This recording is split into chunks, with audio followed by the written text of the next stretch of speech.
मेरे प्रिय आत्मा,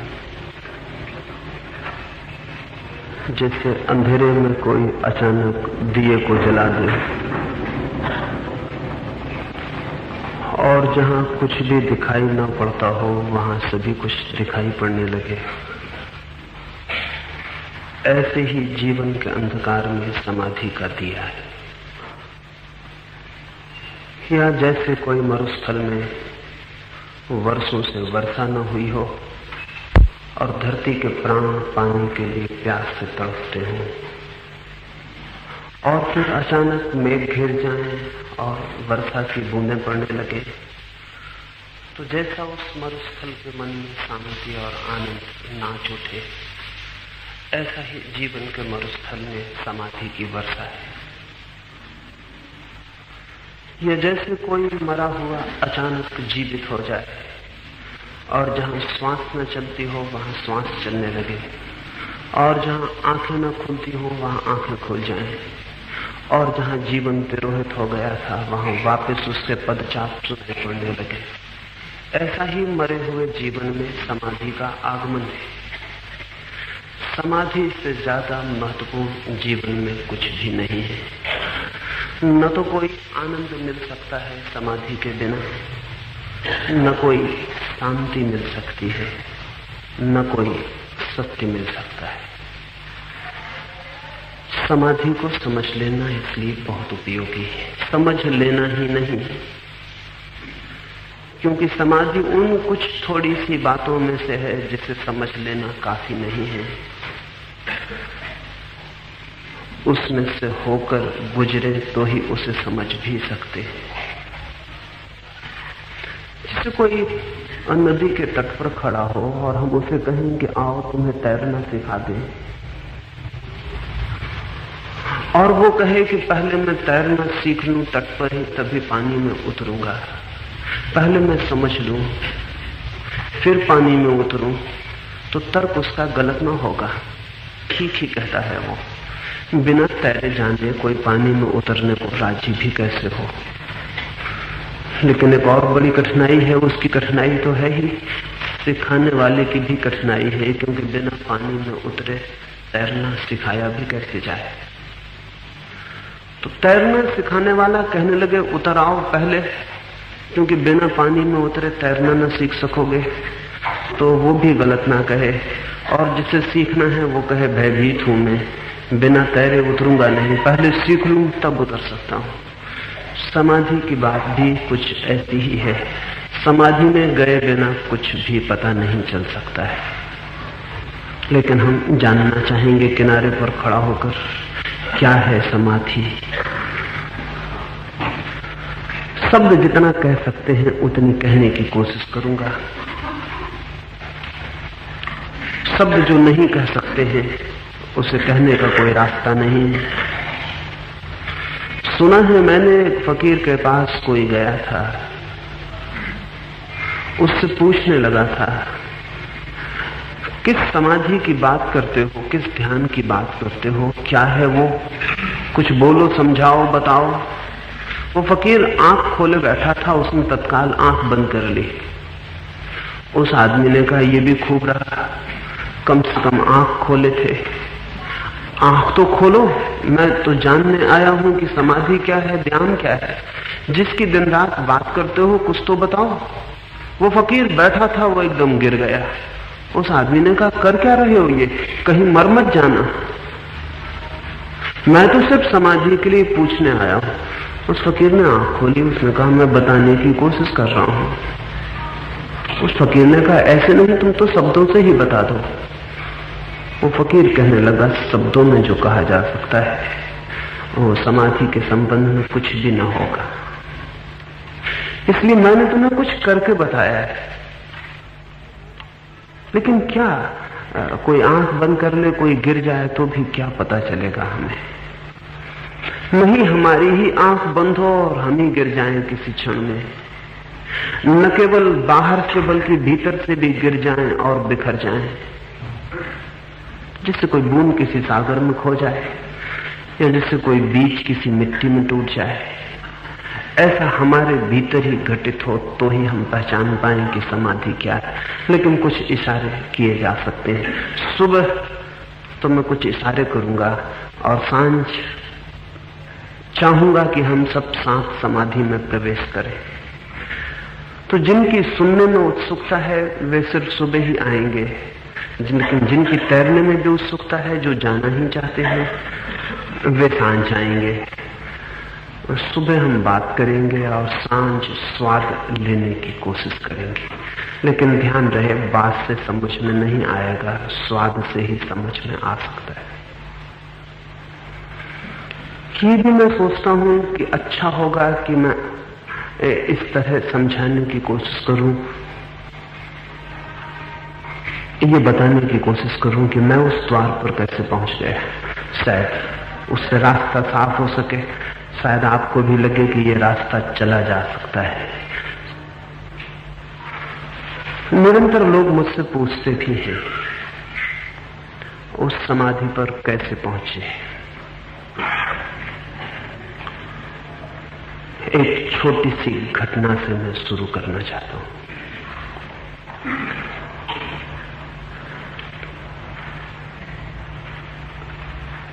छोटा था तो जिनके पास में बड़ा हुआ, दुर्भाग्य से या सौभाग्य से वो बहुत जल्दी दुनिया से विदा हो गए। 7 ही वर्ष का था तब उनकी मृत्यु आ गई और मैंने उन्हें धीरे धीरे मरते देखा। वे एकदम से नहीं मरे, पहले उनकी वाणी खो गई, फिर उनकी आंखें बंद हो गई, फिर वे बेहोश हो गए और 24 घंटे बेहोश रहे। और फिर उसी बेहोशी में धीरे धीरे जैसे कोई दिए का तेल चुकता जाए और धीमी लौ होती जाए, ऐसे धीरे धीरे वे डूबे और खो गए। उनको ही मैंने चाहा और प्रेम किया था, उनके पास ही बड़ा हुआ था। उस क्षण तो ऐसा ही लगा था बड़ा दुर्भाग्यपूर्ण हुआ, लेकिन पता नहीं दुर्भाग्य बहुत बार सौभाग्य भी बन जाते हैं। मेरे लिए मृत्यु की वो पहली घटना थी और जिसे मैंने चाहा था उसके विदा हो जाने की भी पहली घटना थी। सारा घर तो रोने लगा, दुखी और पीड़ित होने लगा, पर मुझे निरंतर एक ही बात मन में लगने लगी कि अगर वो नहीं रहे हैं तो अब मेरे रहने की भी क्या जरूरत है, और जिसे मैंने प्रेम किया वही नहीं है तो अब मैं भी ना रहूं। मुझे रोना भी ना सूझा। अब आज मुझे समझ में आता है कि रो के हम दुख प्रकट तो करते हैं, शायद दुख को बहाने की कोशिश करते हैं। अब मैं समझ पाता हूं कि रो धोकर चीख चिल्लाकर वो जो पीड़ा हम पर उतरी है उससे हम छुटकारा पा लेते हैं, उसकी रिलीज हो जाती है, वो निकल जाती है। मैं नहीं रो सका क्योंकि मुझे लगा कि अगर कोई जिसे मैंने चाहा है समाप्त हो गया है तब मैं भी समाप्त हो जाऊं, मुझे भी जीने की कोई जरूरत नहीं है। उन्हें लोग मरघट ले गए, मुझे लोग घर में बंद कर गए। छोटा बच्चा सोचकर कि मैं मरघट जाऊं, पता नहीं मरघट को देखूं, कैसा मन पर आघात लगे। फिर उन्हें मैं प्रेम करता था, उन्हें जलते देखूं। लेकिन जब घर के लोग चले गए तो मैं भी चुपचाप पीछे के रास्ते से मरघट पहुंच गया। मुझे कुछ पक्का पता न था वहां क्या होने को है। डर से कि घर के लोग नाराज होंगे, छिप के एक वृक्ष पर बैठकर ही मैंने उन्हें जलते देखा। लौट आया, उस रात में एक ही प्रार्थना लेकर सो गया कि मैं भी मर जाऊं, भगवान ऐसा कर कि मैं भी मर जाऊं। जब तक मुझे रात नींद नहीं लगी एक ही बात मेरे मन में गूंजती रही कि मैं भी मर जाऊं, मुझे भी समाप्त हो जाना है। कब मुझे नींद लग गई पता नहीं है, लेकिन नींद में भी मेरे मन में यही स्वर दौड़ता रहा कि मैं मर जाऊं, मैं मर जाऊं, मैं मर जाऊं। कोई रात के 2 या 3 बजे अचानक मुझे नींद टूटी और मुझे लगा कि वो जिसे मैं कह रहा था कि मर जाऊं मर गया है, सब मर गया है। हाथ हिला नहीं सकता हूं, आंख खोल नहीं सकता हूं, सांस का कोई पता नहीं मालूम पड़ता है, शरीर है भी या नहीं उसका भी कुछ पता नहीं पड़ता है, सब मर गया है। लेकिन एक और आश्चर्य कि सब मर गया है फिर भी मैं हूं, क्योंकि मुझे पता चल रहा है कि सब मर गया है। दोनों बातें एक साथ, सब मर गया है और फिर भी मैं हूं, ये भी पता चल रहा है कि मैं हूं, क्योंकि अगर मैं नहीं हूं तो किसे मालूम हो रहा है कि सब मर गया है।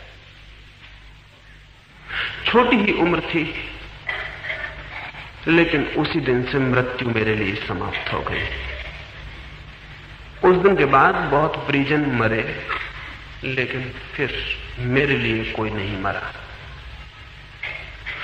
दूसरे दिन सुबह में जितनी शांति और आनंद से भरा था, वैसी शांति उस दिन तक मैंने कभी न जानी थी, वैसा आनंद भी न जाना था।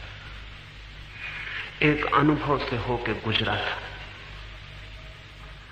अब लौट के कह सकता हूं, उस दिन तो पता नहीं था, लेकिन अब लौट के कह सकता हूं, समाधि के द्वार पर वो पहला झांकना था। समाधि के द्वार पर जिसे झांकना है, उसे जीते जी मरने की प्रक्रिया से गुजरना पड़ता है। लेकिन हम सब तो मरने से बहुत डरे हुए लोग हैं। हम तो जीवन भर इस कोशिश में रहते हैं कि कहीं मर न जाए। हमारा सारा प्रयास एक ही बात के लिए है कि मर न जाए। हमारे दर्शन, हमारे धर्म, हमारी फिलोसफीज, हमारे गुरु एक ही बात के लिए इंतजाम दे रहे हैं कि घबराओ मत, घबराओ मत। और अगर हम आत्मा की अमरता की बात भी मानते हैं तो इसलिए नहीं कि हमें पता है कि आत्मा अमर है, बल्कि इसलिए कि इससे मरने का भय कम होता है। तो दुनिया में मृत्यु से डरने वाले लोग आत्मा की अमरता को जरूर ही मान लेते हैं। हम मृत्यु से बचने के प्रयास में संलग्न हैं। हमारी पूरी जिंदगी जीने की जिंदगी नहीं है, मरने से बचने की जिंदगी। हमारा धन, हमारे मकान, हमारे मित्र, हमारे परिजन, ये सब मृत्यु के खिलाफ हमारी सुरक्षाओं की दीवारें। इसलिए जिस आदमी के पास जितना धन है वो उतना सुरक्षित अनुभव करता है। जिस आदमी के पास जितना बड़ा किले जैसा मकान है वो उतना सुरक्षित अनुभव करता है। जिस आदमी के पास सैनिकों का पहरा है वो उतना सुरक्षित अनुभव करता है। जिस आदमी के पास जितनी शक्ति है वो समझता है कि मैं सुरक्षित हूं। हमारी सारी दौड़, अगर हम आदमी की पूरी जिंदगी के राज को समझना चाहें तो दुनिया में दो ही तरह के आदमी हैं। एक वे जो जीते हैं और एक वे जो मरने से बचने का इंतजाम करते रहते हैं। लेकिन जो मरने से बचने का इंतजाम करता रहता है वो मरने से नहीं बच पाता है, मृत्यु तो आती है। और आश्चर्य तो यह है कि जो जीता है वो मरने से बच जाता है, क्योंकि जीवन की जितनी गहराइयों में उतरता है उतना ही पाता है, मृत्यु नहीं। मृत्यु सबसे बड़ा असत्य है, उससे बड़ा कोई भी असत्य नहीं। लेकिन हम उसी से भयभीत हैं और उसी से बचने की कोशिश में संलग्न हैं। भाग रहे हैं कि मर न जाएं। इसलिए हम धार्मिक आदमी नहीं हो पाते। धार्मिक आदमी वो है जो मरने के लिए तैयार है, जो कहता है मरना ही है तो मैं मर के देख लेना चाहता हूं। सुकरात मर रहा था तो किसी ने उससे पूछा कि तुम घबरा नहीं गए हो, मौत करीब आ रही है। तो सुकरात ने कहा दो बातें ही हो सकती हैं, या तो मैं मर ही जाऊंगा, कुछ भी ना बचेगा, और अगर मर ही जाऊंगा कुछ भी ना बचेगा, फिर भय कैसा, क्योंकि भय के लिए बचना तो जरूरी है। फिर दुख कैसा, क्योंकि दुख के लिए भी मेरा होना जरूरी है। फिर डर, अगर मैं मर ही गया कुछ भी ना बचा तो डर नहीं है, और अगर मैं बच ही गया और मरने में मैं न मरा तो फिर तो डर का कोई सवाल नहीं है। जब बच ही जाऊंगा तो डर कैसा, फिर जो मर गया वो मैं नहीं था जानूंगा, और जो बच गया वही मैं हूं। सुकरात ने कहा दो ही बातें हैं, या तो मर ही जाऊंगा तब डर का कोई उपाय न रहा, और अगर बच ही गया तब तो डर की कोई बात ही नहीं।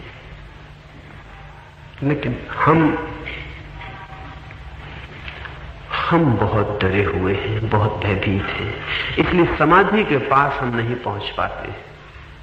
समाधि के पास वही पहुंच सकता है जो मरने के लिए तैयार है। इसलिए हम किसी की मृत्यु के बाद चबूतरा बनाते हैं तो उसे भी समाधि कहते हैं, और ध्यान की आखिरी स्थिति को भी समाधि कहते हैं।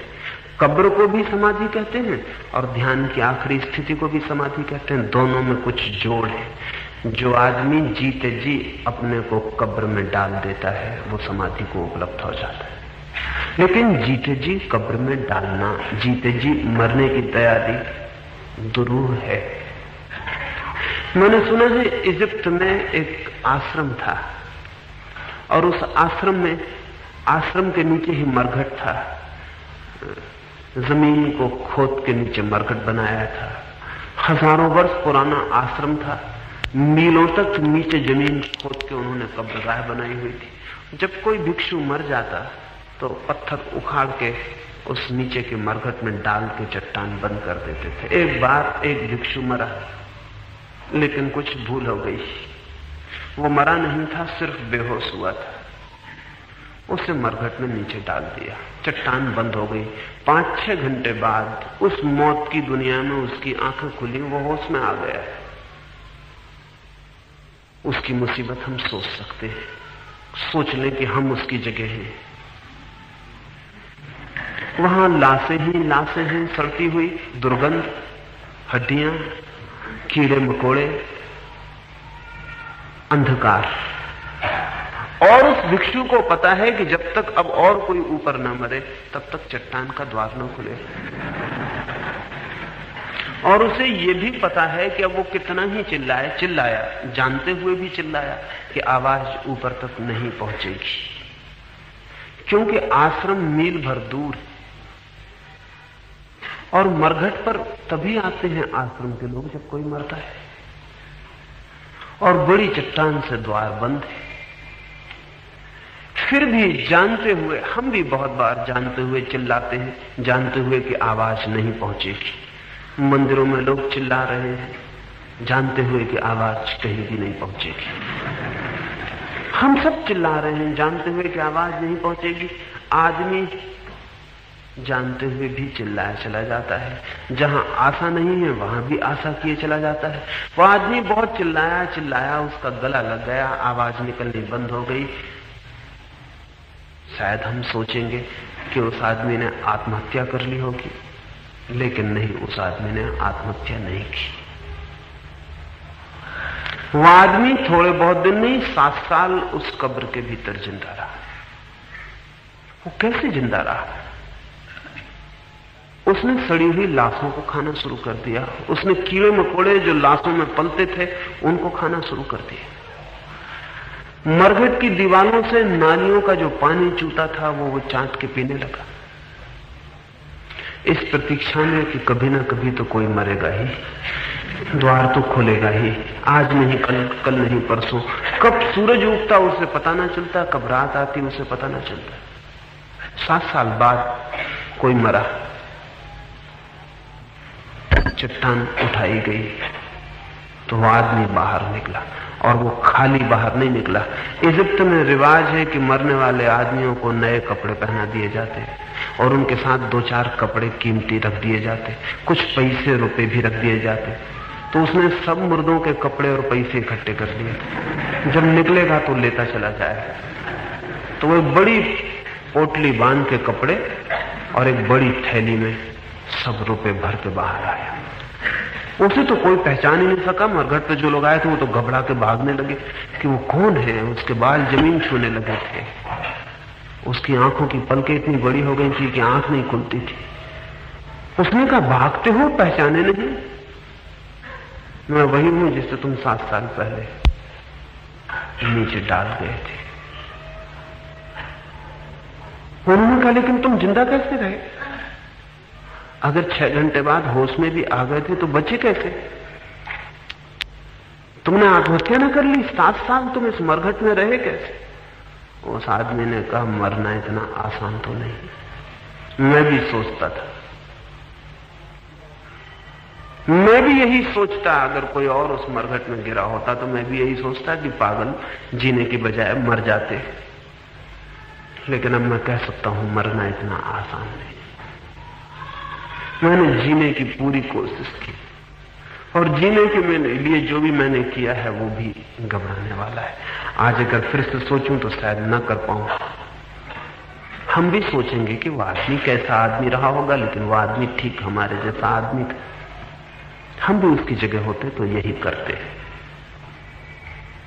और जिसे हम जिंदगी कह रहे हैं, क्या वो जिंदगी उस मरघट से बहुत भिन्न है? और जिसे हम भोजन कह रहे हैं, क्या वो उस मरघट में किए गए भोजन से बहुत भिन्न है? और जिसे हम कपड़े और रुपए का इकट्ठा करना कह रहे हैं, वो भी क्या मुर्दों से छीने गए रुपए और कपड़े नहीं? बाप बूढ़ा हो गया हो तो चाहे बच्चे कहें या न कहें, सोना विदा हो जाए। वो मुर्दे के कपड़े और पैसे छीनने के लिए उत्सुक है।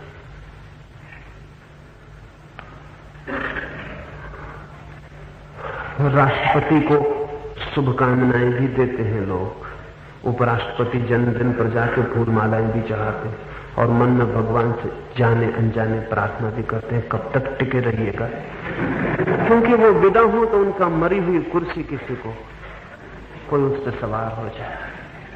इसलिए दिल्ली में कोई मरता है तो जो लोग चेहरे आंसू लिए हुए मरघट की तरफ ले जाते मालूम पड़ते हैं, वे ही तैयारी भी कर रहे होते हैं उसी वक्त की कौन उसकी मरी हुई कुर्सी पे बैठ जाए, कहीं ऐसा ना हो कि दूसरा बैठ जाए।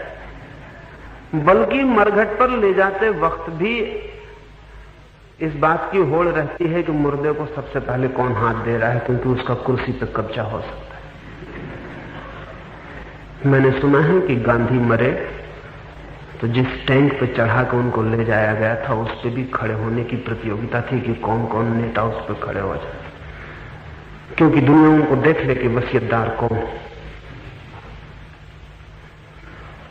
इस जिसको हम जिंदगी कहते हैं, ये भी एक बड़ा मरघट है, जिसमें क्यों है मरने वालों का। कोई अभी मरेगा, कोई थोड़ी देर बाद, कोई फिर थोड़ी देर बाद, कोई कल, कोई परसों, लेकिन सब मरेंगे। और इसमें जो मकान है हमारे पास, वो मुर्दों से छीने गए हैं, और जो कपड़े हैं वो भी, और जो धन है वो भी। और यहां भी हम जी रहे हैं